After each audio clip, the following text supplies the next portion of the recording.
വളരെ easy and simple ആയിട്ടൊരു മുട്ട പപ്പടച്ചോറ് നമുക്ക് ഇന്ന് ഉണ്ടാക്കിയല്ലോ. ഇതിന് വേറെ സൈഡ് ഡിഷ് ഒന്നും വേണ്ട. ഇത് മാത്രം നമുക്ക് മതി. കഴിക്കാൻ വേണ്ടി മടി പിടിച്ചിരിക്കുന്ന സമയത്ത് ഒരു ബെസ്റ്റ് ഓപ്ഷനാണ് ഈ മുട്ട പപ്പടച്ചോറ്. സോ നമുക്ക് നേരെ കുക്കിങ്ങിലേക്ക്. ഒരു ചൂടായ പാനിലേക്ക് 2 ടേബിൾ സ്പൂൺ എണ്ണ ഒഴിക്കുക. അതേ എണ്ണയാണെങ്കിലും കുഴപ്പമൊന്നുമില്ല. അതിലേക്ക് കടുകും കറിവേപ്പില ഇട്ട് അതിനെ താളിച്ചെടുക്കുക.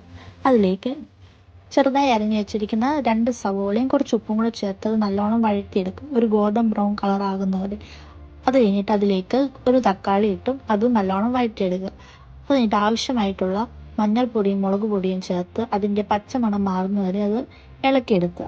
അത് കഴിഞ്ഞിട്ട് നമ്മൾ എടുത്ത് വെച്ചിരിക്കുന്ന മുട്ട ഇതിലേക്ക് ചേർക്കുക. ഇവിടെ 2 മുട്ടയാണ് നമ്മൾ ചേർക്കുന്നത്. നമുക്ക് ആവശ്യത്തിനനുസരിച്ച് അതിൽ കൂടുതൽ വേണമെങ്കിലും ചേർക്കാം. അത് കഴിഞ്ഞിട്ട് പാനിലേക്ക് നമ്മൾ എടുത്ത് വെച്ചിരിക്കുന്ന പപ്പടം പൊടിച്ച് ചേർക്കാം. ഇവിടെ 4 പപ്പടമാണ് എടുത്ത് വെച്ചിരിക്കുന്നത്. അതിൽ കൂടുതൽ എത്ര വേണമെങ്കിലും എടുക്കാം. അതെല്ലാം മിക്സ് ചെയ്ത് കഴിഞ്ഞ് നമുക്ക് ആവശ്യമുള്ള ചോറ് എടുക്കാം. ഇവിടെ 2 പേർക്കുള്ള ചോറാണ് എടുത്തേക്കുന്നത്. എല്ലാം കൂടെ ആയിട്ട് നല്ലോണം യോജിപ്പിച്ചെടുത്ത് കഴിഞ്ഞ് ആവശ്യമുള്ള ഉപ്പും കൂടെ ചേർത്ത് കഴിഞ്ഞാൽ നമ്മുടെ മുട്ട പപ്പട ചോറ് റെഡി.